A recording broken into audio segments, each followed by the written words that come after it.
Во студиото е Јован Донев, професор на Институтот за национална историја и поранешен амбасадор во Обединетото кралство. Професоре, добро утро, добре дојдовте во студиото на Тама. Добро недов. Скопје, Македонија, во наредните денови домаќин на голем меѓународен самит на ОПСЕ, министерски совет, доаѓаат министри и заменици министри од 57 земји членки на оваа меѓународна асоциација, на оваа организација. Настан од голем меѓународен калибар и значење за државава, велат дека по доаѓањето на папата во 2017-та ова е нешто најголемо на кое Македонија се јавува како организатор. Па добро, тоа е точно. Тоа е точно. Поред проценките на Министерството на надворешни работи, негде околу 1000 души треба присуствуваат, затоа што тука се и невладени организации, други меѓународни организации, наблюдувачи и така натака.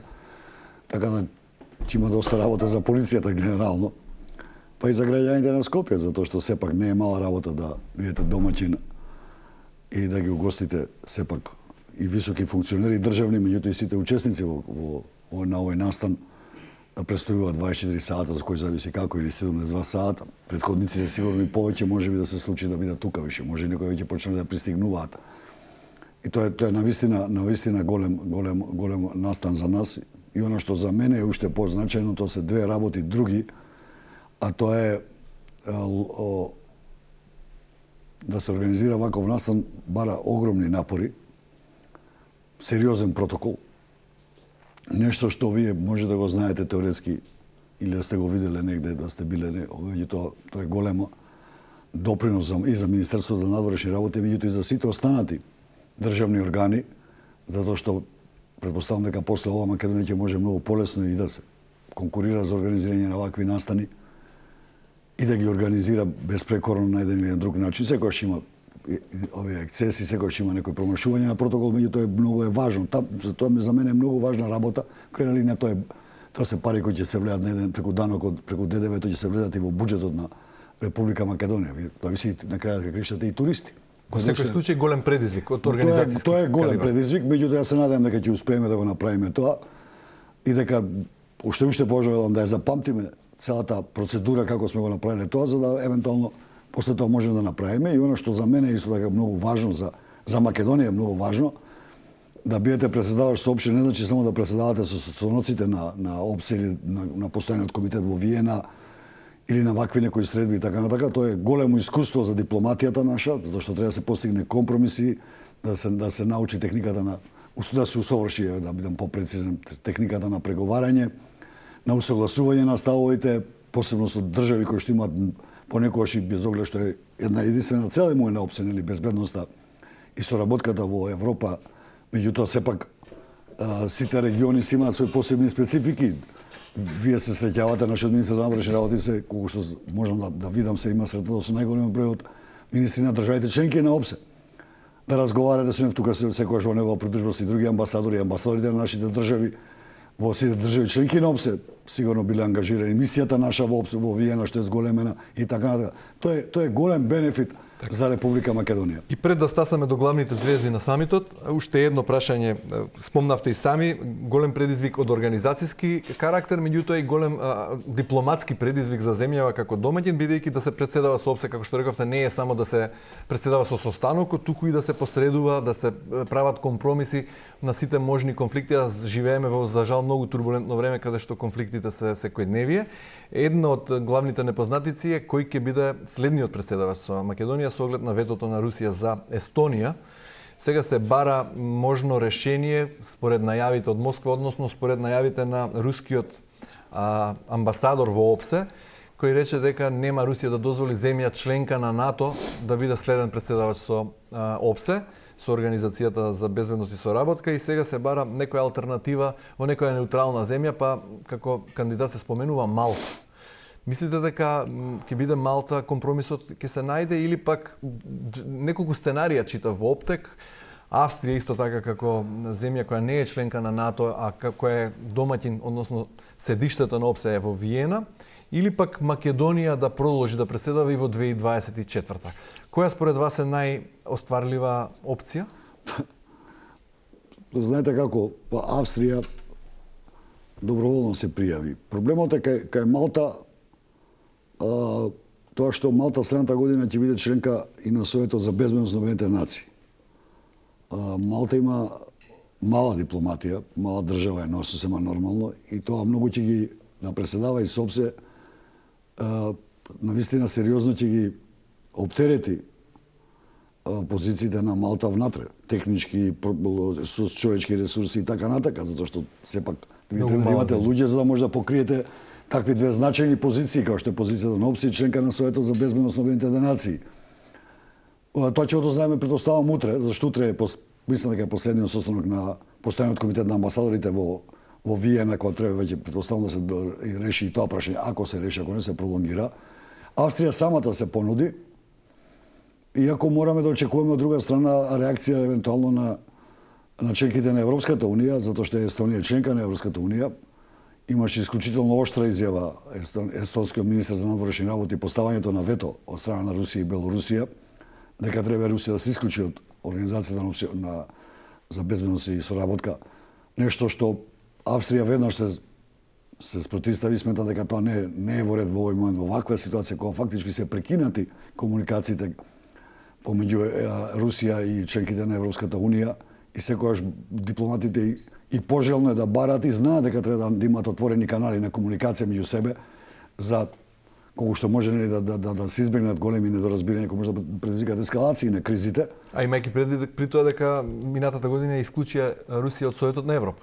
Да, затоа многу е тешко да се исклучи овој пат Русија и не верувам дека тоа ќе проде, меѓутоа велам пак од друга страна Европската унија е на еден начин е обврзана да покаже солидарност кон Естонија. Така да Малта е најдоброто решение, меѓутоа Малта не е во велам не знам како ќе го проценат тоа. Како тие ќе одлучат, тие си ја знаат состојбата како е внатре кај нив. Австрија е природно да биде, зашто таму е седиштето на ОПСЕ, може да биде. Има и капацитети. Има и капацитети, не е проблем на Австрија. Казахстан во еден момент циркулираше, видов дека и нашиот министер за надворешни работи имал телефонски разговор со министер за надворешни работи на Казахстан.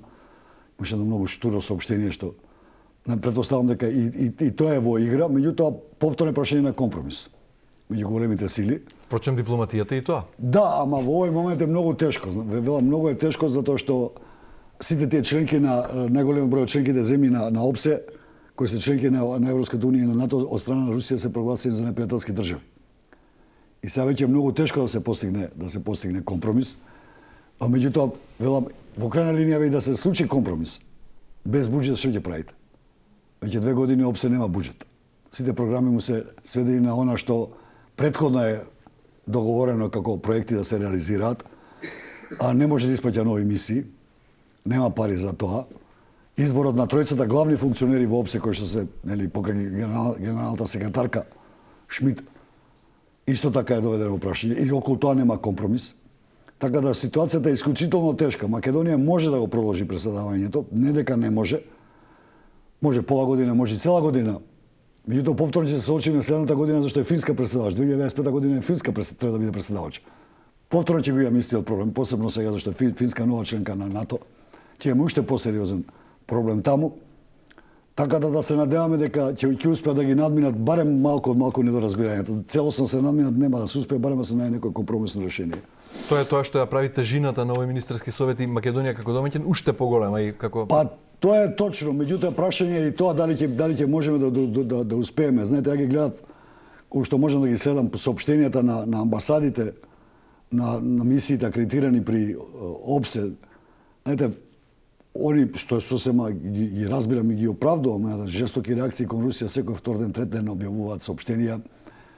Да не забораваме, во овој момент тројца наблюдувачи на ОПСЕ се во притвор во Русија. Чекаат судење, претпоставувам, негде околу 80 и нешто возила на ОПСЕ се запленети од страна на руската војска.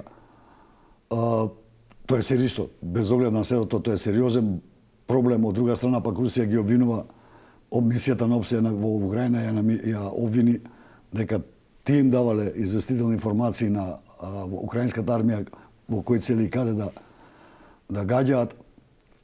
Исклучително е многу тешка ситуацијата. Прашање е дали има простор веќе и за разговор помеѓу нив. Мене тоа ме загрижува, иако австријскиот министер рече дека доколку има можност би сакал да се седне со Лавров во Скопје.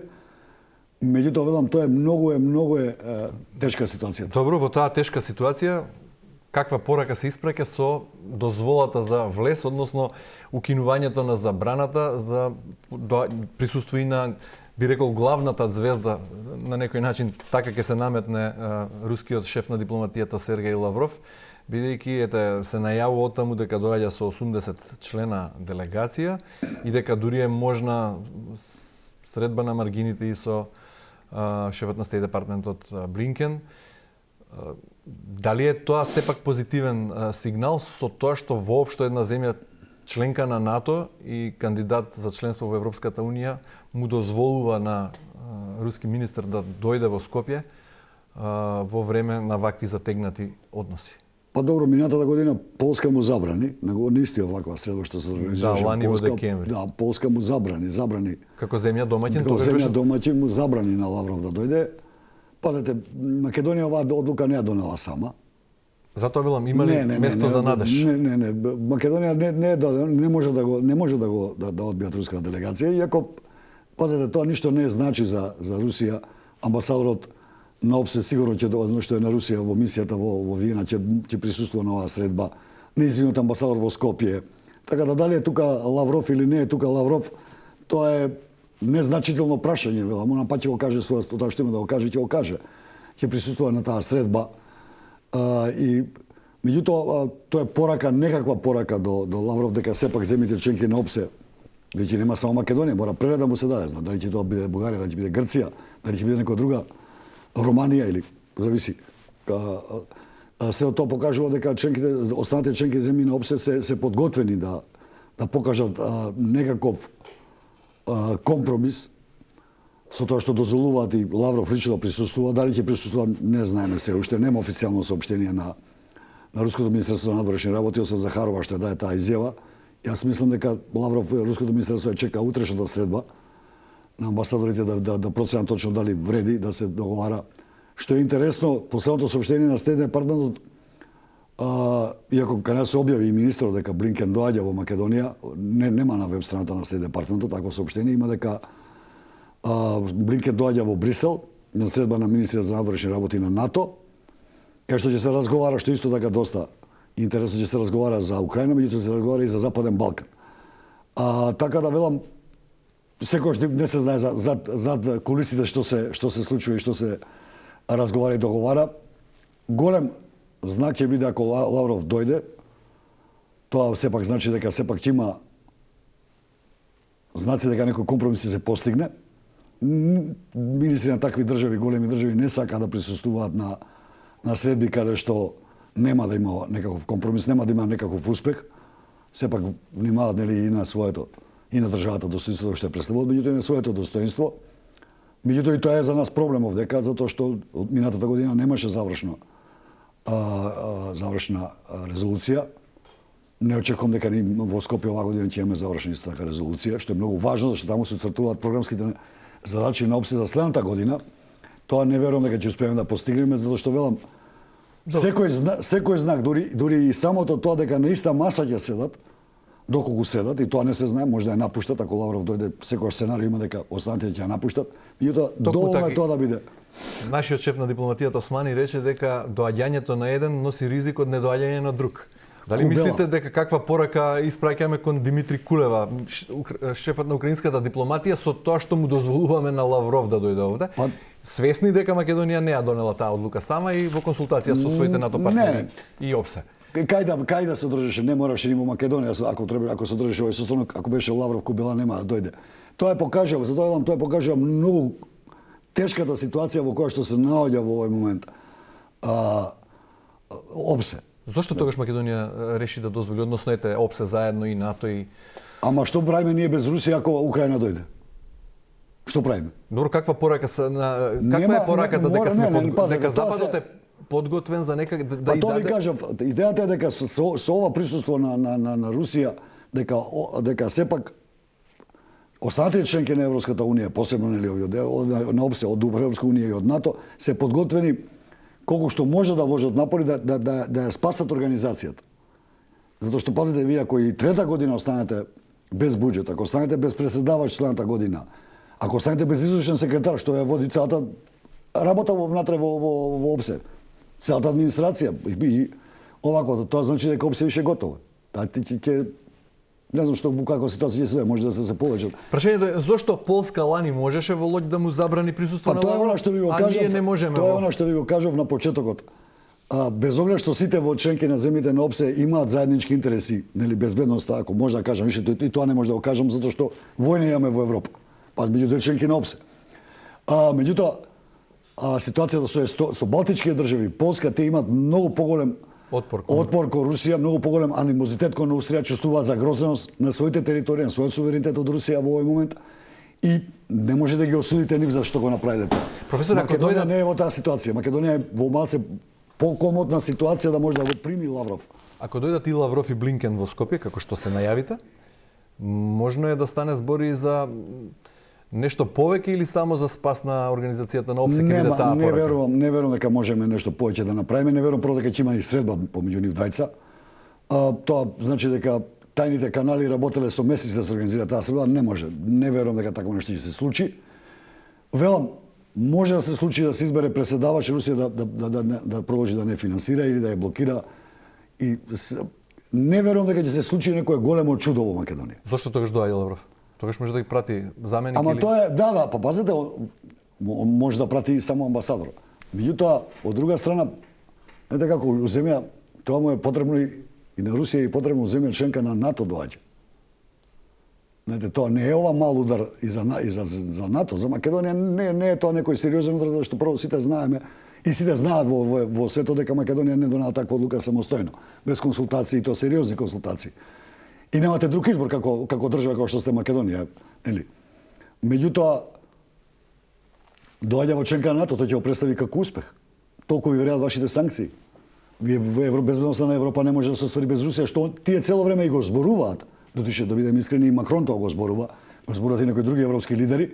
Добро, објаснувањето тука држи дека Лавров беше и во Њујорк, но не беше во САД, туку беше во Обединетите нации. И сега Лавров доаѓа во Скопје, ама не доаѓа во Македонија, туку доаѓа на ОПСЕ. Нема да има средби билатерални сигурно со македонскиот врв. Тоа не верувам дека ќе се случи. Немаме ние таа, мислам, ако идејата ви е дека мислите дека ќе добиеме некакви негативни поени од ова, нема ништо да добиеме од ова негативни поени. Дај Боже добиеме позитивни поени за успешна организација на овој настан. Дај Боже да има таков ишчекор и руската страна да покаже желба за компромис, барем да се избере преседавач и генерален секретар на ОПСЕ за следните 4 или 5 години и тоа би било голем успех за нас. Али генерално велам, тоа е за нас најголемата цел. Дали Лавров ќе дојде, дали Блинкен ќе дојде, тоа е не мислите дека ќе биде историски самит во Скопје со првите знаци, односно почетокот на дипломатските обиди за завршување и на војната во Украина, ако дојдат и Блинкен и Лавров? Па да бидам искрен ви кажам, не верувам дека ќе има до таква средба ќе дојде. Не мора средба. Во овој момент велам, ситуацијата е многу лоша. Има, ако ја ги следите, вие ги следите, гледате дека во многу земји членки на НАТО веќе почиња да поинако информирање, ако ги следите медиумите, расположението е поинако, потрошени се огромни средства за Украина. Украина за жал не постигна напредок. Затоа велам, дали е тука почетокот на во овој момент оваа администрација на Соединетите Американски држави тоа нема да може да го дозволи. Евентуално после изборите веќе би била друга приказна. Меѓутоа до изборите до сад нема да може уште еден евентуално, бидејќи ако ќе седите да преговарате, вие мора да преговарате за компромис. А меѓутоа кој е компромисот ако не ја контролирате таа територија? Што компромис ќе понуди Украина на Русија? За да прифати Русија евентуално случување на мировен договор и така натака. Русија контролира Крим, го контролира целиот Донец. Што ќе постигнете? Велам, а од друга страна сега да се повлечете од поддршката на Украина, да ја притиснете Украина да потпочне преговори, мировни преговори со Русија, скоро е невозможно после сите изјави што ги дадоа. И после она што се случи во Афганистан, треба да го знаеме дека наглото повлекување на САД од Афганистан остави тежок белег на дипломати и на САД, меѓутоа и на другите членки што беа во Афганистан војнички. Така да многу е сериозна ситуацијата и многу е тешко да се процени во кој правец ќе се развива. Мислам без сериозно себе преиспитување на Европската унија, на земјите членките на Европската унија, каде се гледаат во следните 10-20 години, многу тешко ќе биде да се продолжи со овој начин. Ја немаат поддршката. Знаете, гледате и оно што се случува во Газа, меѓутоа оно што се случува во Украина. Ако вие целиот југ, да речем условно југ, нели, на планетава, земите не ја поддржуваат, не осудуваат руската агресија, а ви се све ви е блокирано. АСЕАН, земите членки на АСЕАН сега во Сан Франциско не донесоа резолуција. Зашто не може да се согласат ниту за Украина, ниту за Израел. Ситуацијата во Израел, во Палестина, на Газа. Се тоа покажува дека имате еден голем број на држави веќе кои што ваквите судири од типот на Украина или опсе воопшто не ги загрижува многу. Не се тие држави кои што имаат некој интерес од тука и едноставно од друга страна и тоа да речем условните антиколонијалните трауми влијаат нови генерации политичари во светот. Многу е комплицирана ситуацијата и многу тешко ќе може да се избалансира едноставно. Не гледам тука некое брзо решение. Амбасадоре Донев, ви благодарам многу за гостувањето во Тинската. Благодарам на поканата.